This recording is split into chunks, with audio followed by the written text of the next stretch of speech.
எதுக்குக்கா இப்படி சலங்க மேல உன் கோவத்தை காமிக்கிற? எனக்கு ஏன் கோவம் வரப்போகுது?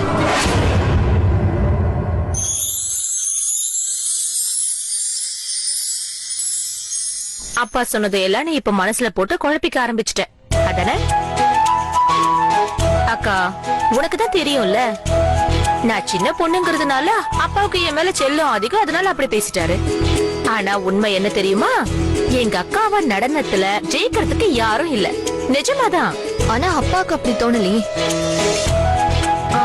அப்ப சரி, அப்பாவோட கருத்து தப்புன்னு புரிய வைக்கிறதுக்கு இதை விட நல்ல வாய்ப்பு கிடைக்கவே கிடைக்காது. அது எப்படி? இன்னைக்கு நடக்க போற போட்டியில நீ ஜெயிச்சு ராஜநர்த்தகி ஆகிறது மூலமா. அக்கா, அதுக்கப்புறம் அப்பா இப்படி பேச மாட்டாரு.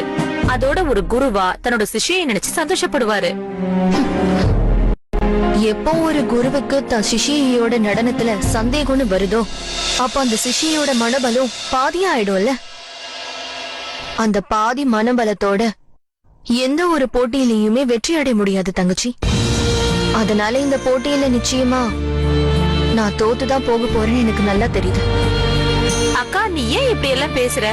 உனக்கே தெரியும்ல, இன்னைக்கு நடக்க போற போட்டியோட முடிவை நிர்ணயிக்க போறது ஜமீன்தாரையா தான், அப்பா கிடையாது. அப்புறம் ஜமீன்தாரையாவ நீ அவரோட என்னால சேர முடியாது. இன்னைக்கு நடக்க போற இந்த போட்டியில என்னோட காதலும் தோத்து போக போகுது. என்ன சொல்ற? அக்கா, நீ ஜமீன்தாரையாவ காதலிக்கிறியாக்கா?